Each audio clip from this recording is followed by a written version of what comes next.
Israel ফিলিস্তিন সংঘাতের স্থায়ী সমাধান হিসেবে দ্বিরাষ্ট্র কাঠামোকে একমাত্র পথ হিসেবে দেখছেন খ্রিস্টানদের সর্বোচ্চ ধর্মীয় নেতা পোপ চতুর্দশ লিও। প্রথম বিদেশ সফরের সময় ৩০ নভেম্বর তুরস্ক থেকে লেবাননে যাওয়ার পথে বিমানে সাংবাদিকদের তিনি এ মন্তব্য করেন। বিষয়টি নিশ্চিত করেছে বার্তা সংস্থা রয়টার্স।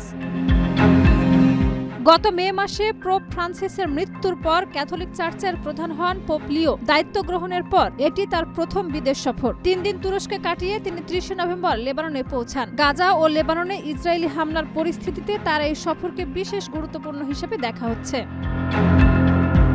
পোপ বলেন, কয়েক দশক ধরে চলমান ইসরায়েল ফিলিস্তিন সংকটের মূল সমাধান হলো একটি স্বাধীন ফিলিস্তিন রাষ্ট্র গঠন করা। যদিও ইসরায়েল এখনো এর সমাধান মেনে নিতে রাজি নয়, তবুও ভ্যাটিকান উভয় পক্ষের বন্ধু হিসেবে ন্যায়সঙ্গত পথ খুঁজে বের করতে মধ্যস্থতার চেষ্টা চালাতে আগ্রহী। তিনি জানান, তুরস্ক সফরকালে প্রেসিডেন্ট রিসেপ তাইয়েপ এরদোয়ানের সঙ্গে ইসরায়েল ফিলিস্তিন পরিস্থিতি ছাড়াও ইউক্রেন রাশিয়ার সংঘাত নিয়ে আলোচনা করেছেন। দুই সংঘাতের অবসানে তুরস্ক গুরুত্বপূর্ণ ভূমিকা রাখতে পারে বলেও তিনি মনে করেন।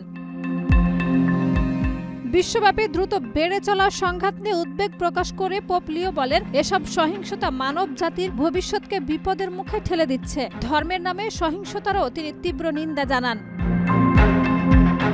মুসলিম প্রধান দেশ হয়েও তুরস্কে বিভিন্ন ধর্মের অনুসারীরা শান্তিপূর্ণভাবে সহ অবস্থান করছে। এ উদাহরণ উল্লেখ করে পোপ বলেন, ভিন্ন ধর্মের মানুষ শান্তিতে একসঙ্গে থাকতে পারে। বিশ্বের সর্বত্র আমরা এমন বাস্তবতা দেখতে চাই।